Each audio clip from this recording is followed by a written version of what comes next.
Quiero que busquen su Biblia, Nehemías capítulo 13. Nehemías capítulo 13.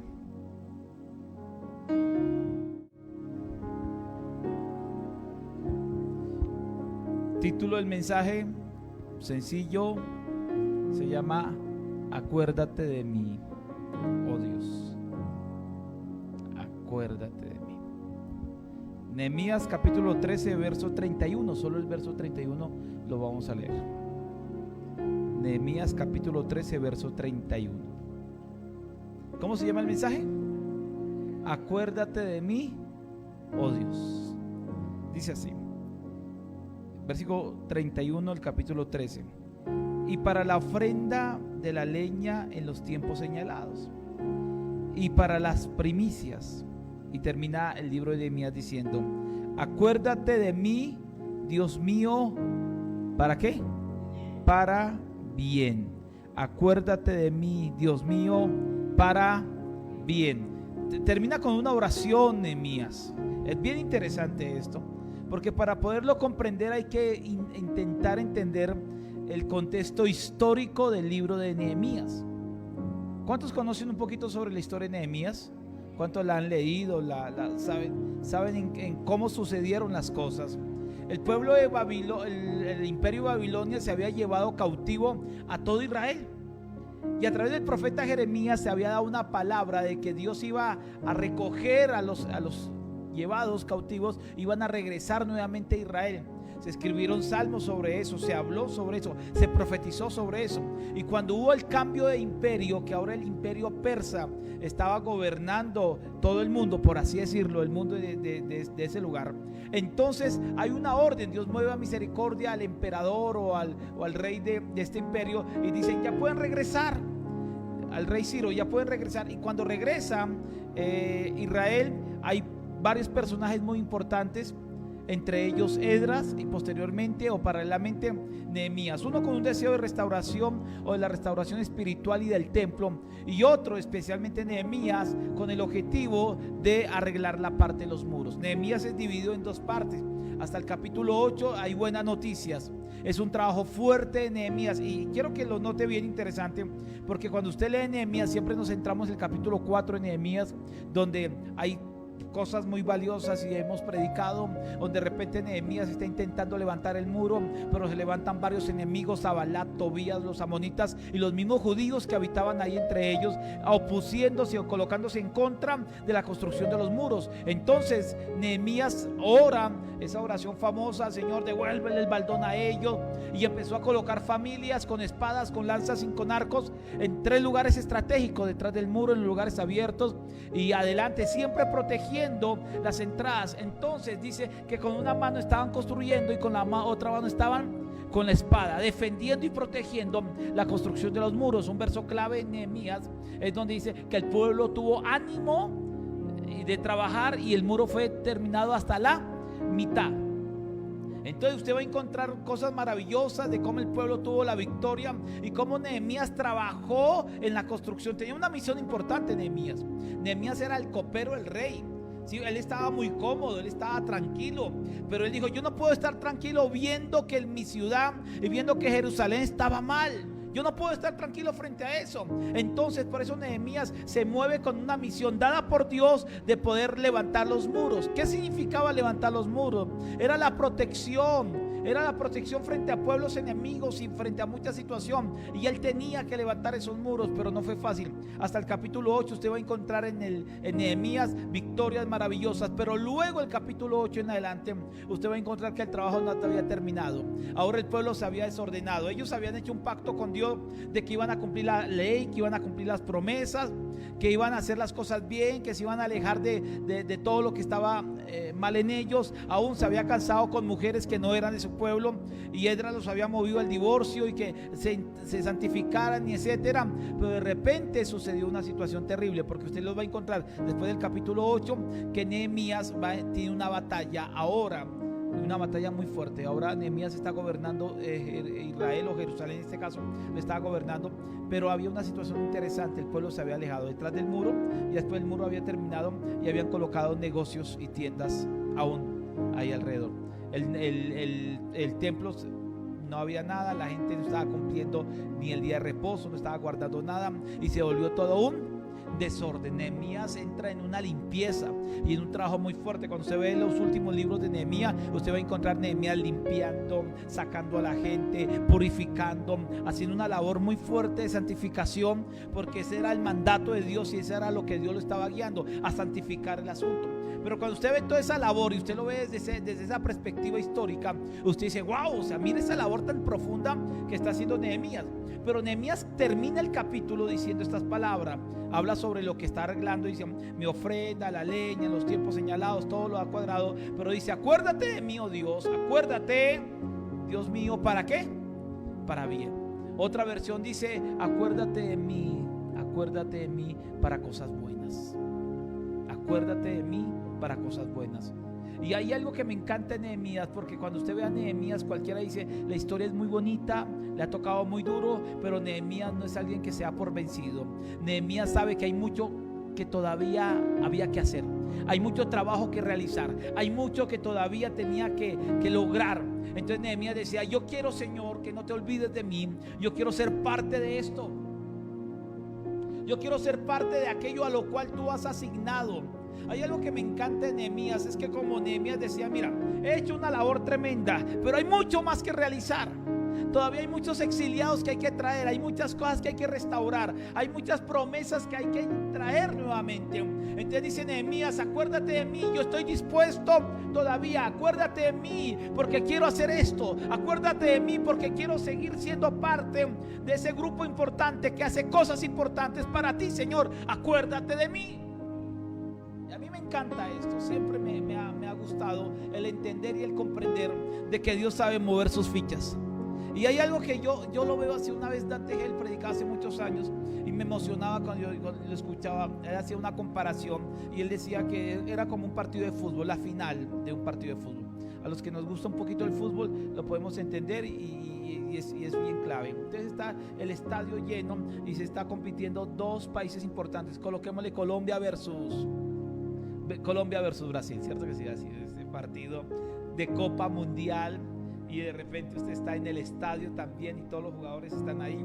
Y hay algo maravilloso porque se está jugando el último partido para ganar realmente la copa. Y usted ha sido invitado y está como espectador en medio de los miles de asistentes al estadio. Y de repente falta un jugador clave ahí. Y el entrenador se levanta y empieza no a mirar a la banca de los que están sentados, sino empieza a mirar a las galerías de la gente que está sentada ahí. Y usted está en medio sentado ahí y de repente el entrenador lo queda mirando: usted baje. Es una locura, nunca se va a ver eso. ¿Sí? Y usted voltea a mirar: yo seré yo. No, baja tú. Pero ¿qué puede hacer? Baja. Entonces dice: necesito que te coloques la camiseta y salgas a jugar. Pero yo, de repente usted sale a jugar y hace el gol para ganar el partido y hacer parte del último partido importante. Yo creo que haciendo una analogía bien interesante sobre esto, yo creo que estamos en el último partido de la historia. Nadie lo sabe, de verdad estamos en un momento crucial de los últimos tiempos. ¿Cuántos lo creen así? Estamos en ese partido donde Dios va a mover sus fichas para traer un gran avivamiento a este mundo. Estamos en un partido, estamos en un momento de la historia donde Dios va a hacer cosas tan extraordinarias y tan grandes, y Dios está necesitando a personas claves para colocarlos, que se coloquen la camiseta, que vengan para acá y que empiecen a hacer cosas realmente significativas en esta tierra. ¿Alguien me está entendiendo esto? Y esto a mí me emociona profundamente, porque yo entiendo la oración de Nehemías diciéndote: acuérdate de mí para bien. Necesito que en tus planes todavía me tengas en cuenta. Necesito que en tus propósitos todavía me tengas en cuenta. Personalmente me identifico mucho con esta oración, porque desde muy niño yo me acuerdo tanto que cuando yo decidí predicar la palabra y empezar a predicar la palabra en el lugar donde mis papás tenían una asociación, mi papá tenía una asociación o fue parte de una asociación que se llamó UNEA, Unión Nacional de Evangelistas, y movían más de 300 a 400 evangelistas en todo Colombia. En esa época era lo máximo. En esa época los evangelistas eran los que iban a predicar y hacer campañas, y no había otro método en las iglesias de crecimiento sino las campañas. Y los evangelistas eran las fresas del pastel, era la gente importante y todo el mundo hacía campañas. Mi papá, al ser vicepresidente, nuestra caja se rodeaba de evangelistas y de muy buenos predicadores a mi alrededor. Yo me crié siendo niño con una cantidad de predicadores alrededor, pero algo bien interesante, y es que cuando yo he decidido empezar a predicar la palabra y a viajar, el Señor me dijo, mi papá una vez se sentó y me dijo: vea, si usted va a ser predicador, no quiero que sea como estos que usted conoce, tiene que ser alguien bien bueno. Y eso me tocó el corazón, porque Dios me permitió la oportunidad de estar al lado de predicadores muy buenos en Latinoamérica, y de estar en medio de estadios y en medio de actividades muy grandes. Y yo siempre le decía al Señor: Señor, yo no quiero ser del montón, yo quiero servirte, y no es porque yo quiera ser un protagonista, porque después Dios lo trata a uno, y a mí no me interesa ser conocido, reconocido, tener fama o algo así. Realmente eso no me interesa, ¿sí? Pero a mí lo que me interesaría y lo que yo quiero es que en los planes de este tiempo Dios cuente conmigo.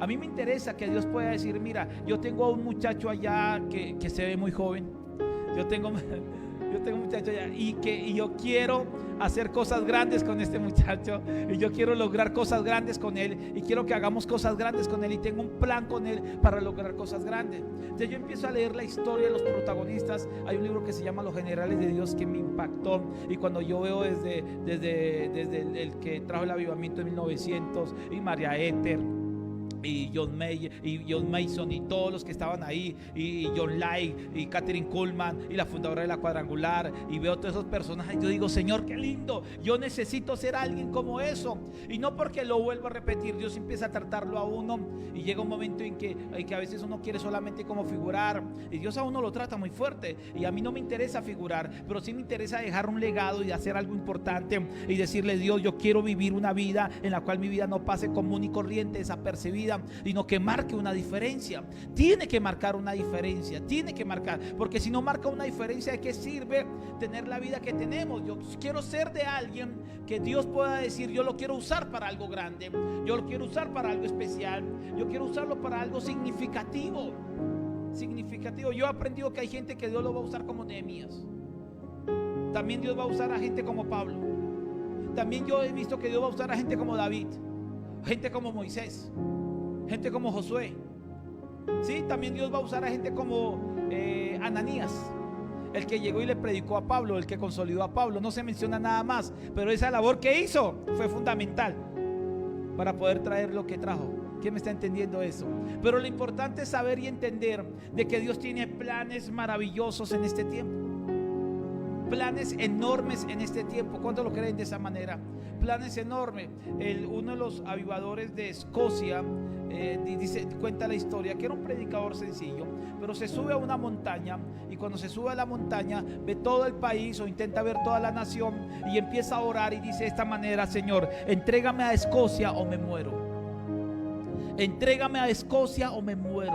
Si tú no me entregas esto, me muero. Y oraba y oraba y oraba y oraba: entrégame a Escocia, me muero. Entrégame a Escocia y me muero. Dice que llegó un momento en que bajó, se subió a un tren, y fue algo impresionante, porque el gran avivamiento que hubo en esa época, el mayor de todos, que nunca más se volvió a repetir, y fue que cuando él bajó, después de orar y orar y orar y decirle: Señor, mira, aquí me coloco en medio, soy el que voy a pelear por este país, soy el que voy a pelear por esta nación. Hombre, le entrega o me muero, Señor, pero yo voy a estar aquí. Dice que una vez bajó y estaba en un vagón del tren, y él empezó a orar ahí, y de repente alguien que estaba al lado empezó a ser lleno del Espíritu Santo, a hablar en lenguas, y empezó a orar. Todo el vagón empezó a ser tocado por el Señor, y los vagones siguientes empezaron. Llegó la estación llegó el tren a la estación, y de repente toda la estación empezó a ser tocada por el Espíritu Santo, y comienza un mover del Señor impresionante. Entrégame a tal país o me muero. Es gente que se coloca en medio y dice: Señor, yo no quiero pasar desapercibido, yo quiero que mi vida tenga un sentido. Acuérdate de mí, Dios, para bien. Acuérdate de mí, Dios, para los planes. Tú tienes planes en este tiempo gigantescos para gente especial. Yo quiero ser ese especial. Yo quiero, Dios, que te acuerdes de mí. Me tengas en cuenta, Señor. Hay gente que quiere vivir la vida como quiera vivirla, está bien, pero el privilegio más grande es que realmente hagamos algo realmente para Dios importante. Dígame si no es así. Usted puede lograr cosas seculares importantes y grandes. Usted puede terminar su vida diciendo, y el día que se muera, dejar un legado. ¿Qué hizo fulano? Trabajó tantas horas al año. ¿Qué más hizo? No, compró casa. Oh, wow. Los otros muertos del cementerio se levantaron y dieron un aplauso. Y, tremendo, compró una casa. Paseó. Ah, qué chévere. Se vistió bien. Ah, bueno, comió mucho. ¿Qué significativo tiene eso cuando cualquiera lo puede lograr? ¿Sí me hago entender? Pero llegar ante el Señor algún día y decirle: Dios, Señor, yo di todo. Todo yo, o sea, no fue una parte, mi vida te la dediqué a ti, todo lo que hice fue para ti y está en ti, no quiero otra cosa. Yo creo que ese día será una bendición enorme, ¿sí? Ser de aquellos que dimos y entregamos, hicimos más del asunto. ¿Qué características debe tener esas personas que Dios pueda tenerlos en cuenta en este tiempo? Porque a veces decimos: no es del que corre ni del que quiera, sino el que Dios tiene misericordia. Entonces dice la Biblia: ¿acaso no voy a tener misericordia de Jacob y no de Esaú? ¿Acaso yo no voy a tener misericordia de Julano? O sea, yo hago lo que yo quiera porque Dios escoge lo vil y lo menospreciado. Y a veces colocamos de ese punto de vista, ¿sí? Pero a veces quiero que note una cosa: de que Dios siempre llama, pero somos nosotros los que obedecemos o no obedecemos. Entonces el Señor se levantó en el templo de Isaías, en el templo donde estaba Isaías, y dice Dios: ¿a quién enviaré y quién irá por nosotros? Y el único que estaba era Isaías. Yo creo que Isaías miró alrededor: ¿a quién enviaré por nosotros? Es la indirecta, ¿sí, no? ¿A quién enviaré y quién irá por nosotros? Y porque es que Dios es así. Entonces el que obedezca. A mí me encanta cuando llegaba y decía, y perdón si colocaba antes, pero me acuerdo tanto de esas primeras predicaciones de antes que me gustaba mucho. Decía que él estaba, que cuando llegaban a la iglesia Claudio Freixo, yo la conocí en Argentina, y que cuando llegaban a la iglesia estaban orando por la gente. Entonces por él no oraban por otros para que iban a llegar a las naciones, que iba a ser muy usado, y por él no oraban. Entonces pasaban por todo el mundo a orar. ¿A esos profetas o esos gente que mueve la profecía? Ora por Julano y yo te voy a usar y te voy a llevar a esto y voy a hacer esto contigo y a hacer lo otro, y por él no oraban. Entonces llegaba y cuando él se colocaba acá alrededor, dijo: Señor, eso que es para él, lo agarro para mí también. El mismo Dios que está, eso es mío también. Venga para acá, y agarraba bendiciones. Si él no lo usa, yo sí lo voy a usar, Señor. Yo quiero estar ahí. Necesito ser de esos que Dios pueda usar para cosas grandes. Y definitivamente yo empiezo a ver las características de que Dios llama a la gente pero no la obliga. Y que el llamado no es: es que Dios no me llamó para eso. Pero escúchame muy bien, el llamado está ahí.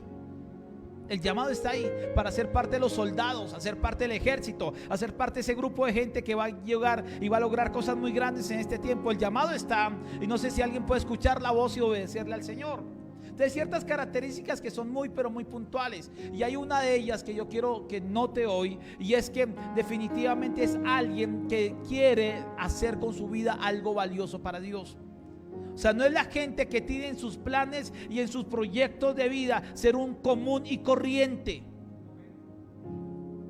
Ser un común y corriente, sino alguien que tiene en sus deseos, en su corazón, en lo profundo de su alma, convertirse en alguien realmente especial para el Señor, o que Dios pueda hacer algo especial. No es el que se conforma con una vida normal y pasiva. Es la persona que dice: Señor, cuenta conmigo, y hay una inconformidad en su vida por lo que está haciendo actualmente.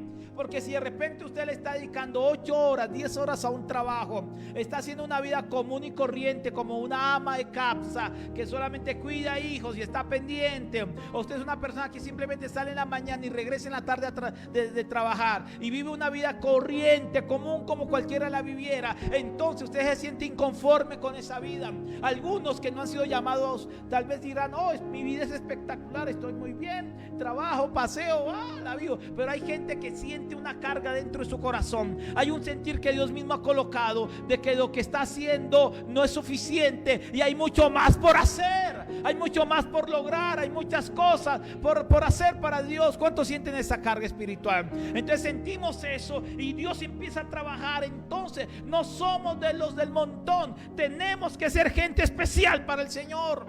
Señor, acuérdate de mí, porque mi vida, la que estoy llevando, no estoy tranquilo con esta vida. Acuérdate de mí porque estoy harto de vivir la vida que estoy llevando.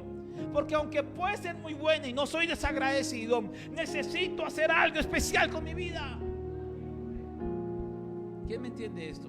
Por eso las vocaciones son tan bonitas. Dijo el apóstol Pablo: quédense como yo soltero, así le pueden servir al Señor con toda libertad.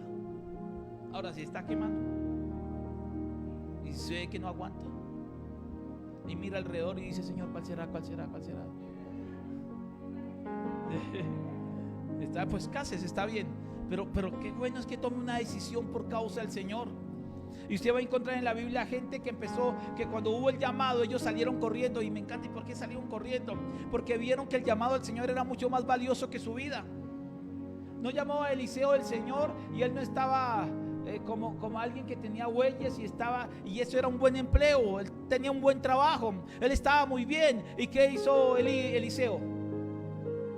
Dejó todo y siguió a Elías. ¿Qué hizo Pedro cuando el Señor lo llamó? Pedro no estaba pescando, le había ido mal, pero era un pescador, tenía barcas. Y dije, dejándolo todo, le siguió al instante. Lo llamaron y le dijeron: es que la suegra está enferma, déjala.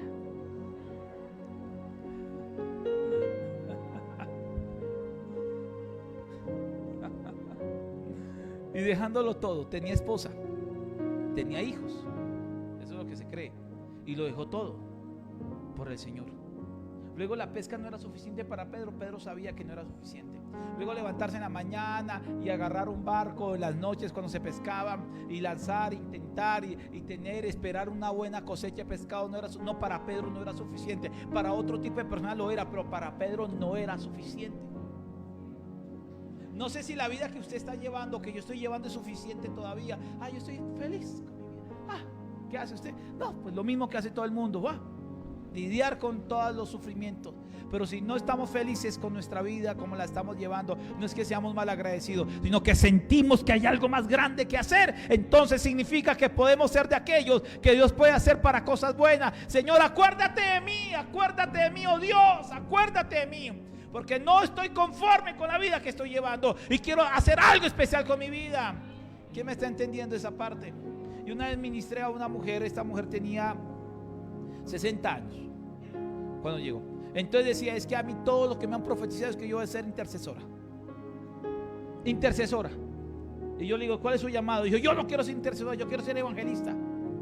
Yo quiero viajar, pero tiene 60 años, no me importa. Yo quiero ser predicadora. Y siempre que venía una profecía: no, es que vas a ser intercesora. Entonces después de que yo la conocí, yo le dije: bueno, aquí, porque es que Dios junta el hambre con las ganas de comer. Entonces yo con ganas de lanzar gente para todo el mundo. Entonces, usted quiere viajar, listo, preparémonos y viajemos. Y viaje, y la mandé.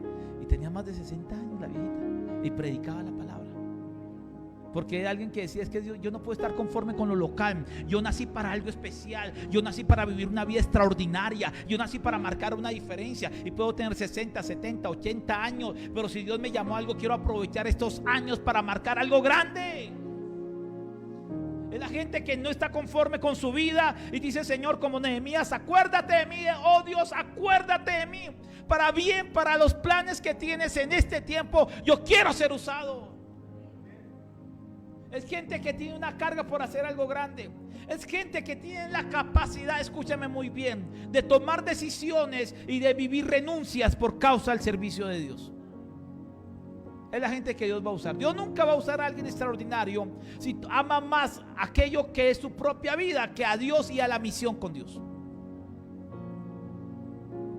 Siempre cuando se habla de misiones se dice: ¿qué pasaría si Dios te dice: déjalo todo y sígueme? ¿Qué pasaría si hoy, teniendo usted un tremendo empleo, trabajo, teniendo dinero y teniendo todo, Dios te dice: renuncia a eso y sígueme? ¿Qué pasaría si Dios te dice: levántate y vete para otro país a predicar? Pero tengo 3 hijos, 5 hijos, 20 hijos, ¿qué hago? Pues si te llama con 20 hijos, significa que Dios no se equivocó. Con 20 hijos te va a sustentar. John Lake dice, a mí me encanta, de los generales de Dios, del libro de los generales de Dios, está John Lake. John Lake es un hombre que está en 1930, en la crisis de Estados Unidos económica terrible. Es esa crisis donde la gente se suicidaba, se mataba y era terrible. Entre el 20 y el 30 creo que fue esa crisis, después de la Segunda Guerra Mundial. Pero una cuestión súper complicada. ¿Sabe qué hace John Lake? Dios le habla a él y le dice, y él era el único de los pocos que tenían empleo. Y tenía un buen empleo, de los pocos. Y tenía su esposa y tenía 10 hijos. Pues en esa época En esa época no había televisión, entonces avivamiento todas las noches. Entonces era una cuestión sin problema. Y de repente en ese proceso Dios le dice a John Ley que se fuera a África. Que se fuera a África a predicar. Entonces John Ley le dice renuncia al empleo. Cuando él dice renunciar al empleo, esa es la locura más grande. Porque ¿cómo alguien va a renunciar a su empleo cuando no había empleo y era solamente el 20% de la población que tenía empleo? ¿Cómo va a renunciar al empleo y a un buen empleo? Y él renunció al empleo y vendió todo lo que tenía, la casa, todo lo vendió y alistó el viaje con 2 ayudantes más. Entonces era él, la esposa, 10 hijos y 2 ayudantes. Y agarraron todo lo que tenía, lo vendieron todo para comprar el tiquete en barco para llegar a África, porque Dios lo había llamado a África. Y vendieron todo para poder llegar a África. Y cuando vendieron todo y se subieron al barco, y después de gastar todo lo que tenían, llegaron a África. Y cuando llegaron a África, se bajaron en el puerto del país de África. Y cuando llegaron ahí, la esposa lo quedó mirando. ¿Y ahora qué hacemos? ¿Y cuál es el plan? Dijo, pues Dios me dijo que viniera a África, pero no me dio más detalles. No me imagino a la esposa. Sí, contenta, ella estaba emocionadísima. Sí. Y ese día estaban ahí aguantando hambre todo el día. Y le decía, ¿qué vamos a hacer? Dios me dijo que viniera, Dios tendrá que arreglarla. Pero ¿qué vamos a hacer? Dios me dijo que viniera, Dios tendrá que arreglarla. Y cuando estaba ahí, de repente en la tardecita llegó una morena allá y le dijo, ¿usted es el misionero de Estados Unidos? Dijo, es que Dios me habló a mí hace unos días que usted venía para acá y le ha listado una casa con todo. Venga por favor. Y ahí empieza. ¿Sabe qué hace John Ley? John Ley solamente estuvo 5 años en África. Él se exageró de trabajo, se exageró, pero los 5 años valieron la pena. Claro, en 5 años la esposa murió, finalizó y murió de hambre.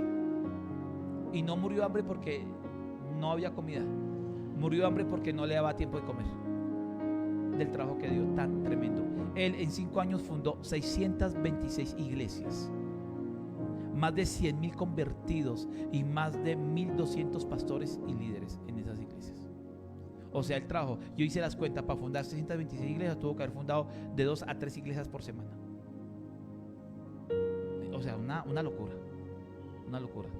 Y vivió, después se salió allá, llegó a Estados Unidos, dejó un ministerio bonito, pero esos años que trabajó fue un año de mucho esfuerzo, pero marcó la historia. Todo lo que hoy tenga que ver con África y el crecimiento espiritual que hubo, lo sembró un americano que dejó todo por seguir al Señor. Nadie que esté dispuesto, si no están dispuestos a dejar y a renunciar a muchas cosas, nunca podrán ser de aquellos que Dios llame para cosas significativas y grandes. ¿Cuántos me están entendiendo eso? Nunca. Si usted ama más su empleo, si ama más su profesión, si ama más sus sueños, si ama más sus planes, si ama más sus deseos, si ama más eso que la obra del Señor y lo de Dios, Dios nunca te va a usar. Serás un buen creyente y un buen cristiano y Dios siempre te va a usar conforme a tu pequeña disposición que entregues para Él. Hasta ahí. Le das 1 hora a la semana, Dios te da y te usa 1 hora a la semana. Te das 1 vez al año, Dios te da y te usa esa vez al año. Pero aquellos que marcan diferencia, que Dios puede llamar para este último tiempo, para hacer cosas grandes, son aquellos que están dispuestos a renunciar y a hacer lo que sea por la obra del Señor y por amor al Señor. ¿Cuánto me están entendiendo eso? Es gente dispuesta, es gente obediente, gente que tiene una capacidad y un carácter impresionante para el Señor. Y yo quiero terminar diciendo algo porque hay mucho que hablar del tema, hay muchísimo que hablar del tema, pero quiero solamente por tiempo decirles una cosa. Nehemías ha hecho una labor impresionante, construyó el muro y ahora está luchando para intentar que la gente se corrija en esa situación. Pero termina la oración de Nehemías: acuérdate de mí, oh Dios, acuérdate, para bien. Necesito seguir trabajando, quiero seguir haciendo algo valioso, quiero seguir trabajando, quiero seguir haciendo algo hermoso. Y yo estoy convencido, totalmente convencido, que Dios nos va a usar. ¿Cuántos lo creen así? Y la oración sería: Señor, acuérdate de mí. ¿Y qué Dios te contestará? Tú acuérdate de mí, más bien. Es una oración retórica, pero es una oración que Dios mismo contesta al mismo tiempo. Y te dice: tú acuérdate, porque el plan está. Yo quiero levantar gente que haga un impacto en lo social. Yo quiero levantar gente que haga un impacto en los niños. Yo quiero levantar gente que haga un impacto en lo político. Yo quiero levantar gente que haga un impacto en lo misionero y en lo espiritual. Yo quiero levantar gente que haga un impacto en lo social. Yo quiero levantar gente que vaya a las cárceles y que sacude esa situación allá. Yo quiero levantar gente que se meta a los colegios y a las entidades de educación y prediquen y realmente lleven la palabra de manera estratégica y que hagan cosas y que cambien ese sentido. Yo quiero levantar gente que hagan cosas realmente valiosas. ¿Y quién quiere ser usado así? Pero si usted ora 5 minutos al día, si usted nunca tiene tiempo, si ha colocado a sus hijos o sus nietos de obstáculo, si nunca se dispone, si siempre hay una excusa, si siempre hay algo que le gana, por más deseo que tengamos de que Dios nos use, nunca nos va a usar. ¿Usted sabe por qué a veces los últimos serán primeros? Porque a veces los últimos llegan más dispuestos que aquellos que llevamos tantos años en el Evangelio. ¿Quién me está entendiendo eso? Acuérdate de mí, oh Dios.